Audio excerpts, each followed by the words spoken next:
The threat that I worry the most about is not Russia, it's not China, and what I worry about is the threat from within. He sat on the floor, back against the office wall, legs sprawled out, shoes scuffed and stained with the red dust of a campaign stop in Sedona. His shirt, creased, collar wilted, hung open at the neck, and in his lap, a glass of Evan Williams rocked in time with the tremors in his hand. The cameras were off. At least, the ones he could see. The aides were gone. The donors weren't calling anymore. Not after last week. JD Vance stared at the blank stretch of drywall opposite him, but his mind was somewhere else, miles away, years away. The smear campaign he'd waged against Sherrod Brown had imploded. The American son of a bitch patriot act he'd performed on every podcast, rally stage, and Tucker Carlson special had finally collapsed under the weight of its own cheap theater. And now, here he was, slumped in a $6,000 leather chair he no longer owned, nursing bourbon like it could rewrite time. He'd lost track of the days. Maybe it was Tuesday. Or Sunday. His phone was dead, somewhere in the drawer, or maybe the trash. Didn't matter. He wasn't picking up for Peter Thiel anymore. Or Mitch. Or that oil guy from Tulsa who used to fly him out on a private jet just to have steak and say, "We're counting on you." No one was counting on him now. The Vance who once strutted through CAC in a tailored suit, his chin high and jaw tight, preaching about the death of the American dream, was now chewing on silence, the kind that creeps in when even Fox News stops booking you. His Senate seat had been a short, flammable ride, 2 years of hollow gestures, cable-ready tirades, and a voting record that made even Marjorie Taylor Greene roll her eyes. And then came the breakdown. Live. In front of an open MIC. He hadn't planned to cry. God, no. Not in front of donors, reporters, cameras. But the pressure had been building for months. The whisper campaign about his marriage. The leaked emails from staffers calling him unfit. The sudden coolness in Usher's voice, the way she had started pausing before answering his calls. He'd stood there at a town hall in Chillicothe, gripping the podium like it might float, and when a woman asked, "What happened to the man who wrote Hillbilly Elegy?" he cracked. His voice broke first. Then the tears. Then the feed cut, and by the time it went viral, it had already looped across Twitter 1,000 times. JD Vance cries, blames deep state, says God is silent. That headline. He could still see it when he closed his eyes. He'd called Usher that night. She didn't answer. Just texted, "Please get help." Is JD Vance quietly preparing to exit politics, or is this all part of a larger strategy? Could his public breakdown have been a calculated political stunt, an experiment to see just how much the public still cares about his future? Or is something deeper going on, something still hidden from view?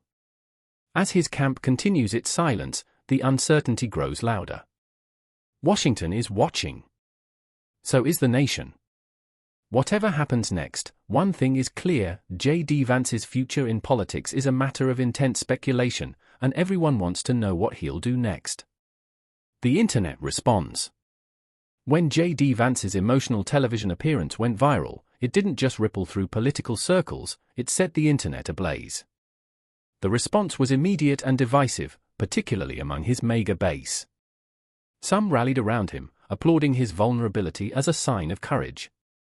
Others saw it as a betrayal of the hard-edged persona they once revered. To them, this wasn't bravery, it was weakness. Social media platforms became battlegrounds. Critics pounced, claiming his emotional breakdown disqualified him from leadership. Supporters fired back, insisting that JD was simply revealing the human side that most politicians hide. The footage was dissected down to every tremor in his voice, every blink and hesitation. TikToks analyzed his body language. Memes exploded across timelines. People weren't just watching, they were interpreting, projecting, searching for hidden meaning. Speculation explodes. As the frenzy intensified, theories began to snowball. One faction speculated that Vance's breakdown was intentional, an effort to rebrand himself on the national stage. Perhaps he was preparing to run for higher office, using this moment to appear more relatable. Maybe it was a soft launch for a presidential campaign. But others took a darker view. They wondered whether the emotion stemmed from something personal, inner demons, untreated struggles, something broken behind the scenes. One Reddit user claimed to have seen Vance entering a therapist's office, which ignited a wildfire of speculation. Was it true? Or just digital folklore? Skeptics quickly debunked the claim, but it didn't matter. In today's internet age, even flimsy rumors take on lives of their own. And with no official word from Vance's team, the vacuum was filled with theories, guesses, and a storm of hot takes. The hashtag war. Soon, hashtags began trending as the public divided into digital camps. #VanceGate led the charge, with users treating the event as either scandal or saga. Some accused him of manipulating public sentiment, others praised him for exposing the emotional toll of public life. Then came #Usher Unleashed, fueled by rumors of marital tension and behind-the-scenes friction with his wife. Every public appearance by Usher Vance was now a puzzle to solve, every word and gesture parsed for clues. But the hashtag that captured the moment best was #ResignOrRevive. It framed the central question hanging over Vance's political future: would he step away in disgrace, or would he find a way to claw his way back? The tag became a digital oracle, collecting predictions, debates, and declarations from all sides. Some saw this moment as his political death knell. Others believed it marked a turning point, and perhaps even a resurrection. Calculated vulnerability? With all the speculation flying, one possibility has taken root in the minds of some political watchers. What if the breakdown wasn't a meltdown, but a strategy? In modern politics, emotion can be weaponized. Voters crave authenticity. Could Vance have been using this moment to reset his public image, less combative warrior, more humbled everyman? It wouldn't be the first time a politician turned vulnerability into a comeback narrative. Time will tell if this was sincere or staged, but either way, the world isn't looking away. Reinvention or retreat? So, what now? Some observers believe this is the beginning of a deliberate rebranding effort. A softer, more emotionally open JD Vance could appeal to a broader audience beyond his mega roots. If this was the plan, he's setting the stage for a dramatic pivot, one that could potentially work in a climate hungry for realness. But another, quieter theory is gaining traction: maybe Vance is preparing to step back entirely.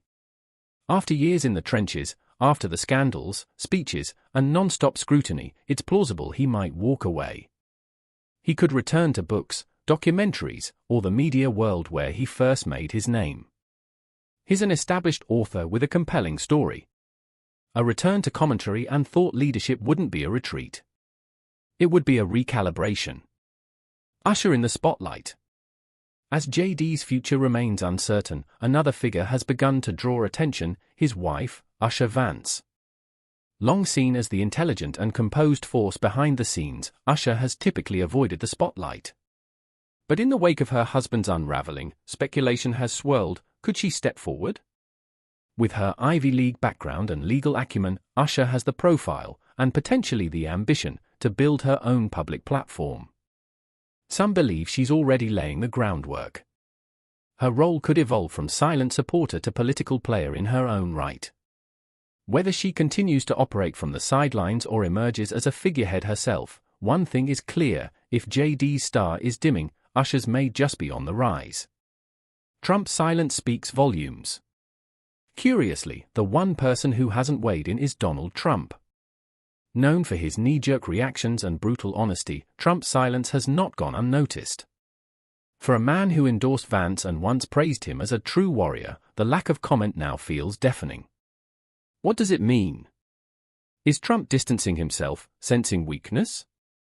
Or is he calculating, waiting to see where the wind blows before deciding whether to embrace or abandon his one-time ally?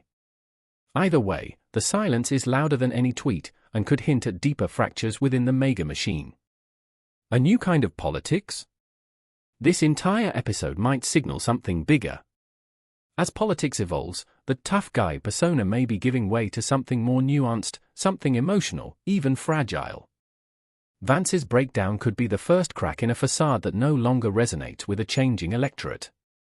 Maybe the future of politics isn't found in dominance, but in transparency. Whatever the truth is, whether this was breakdown, breakthrough, or brilliant strategy, JD Vance has sparked a cultural moment. His next move could define his legacy. Will he disappear? Rebrand? Run again? Stay tuned.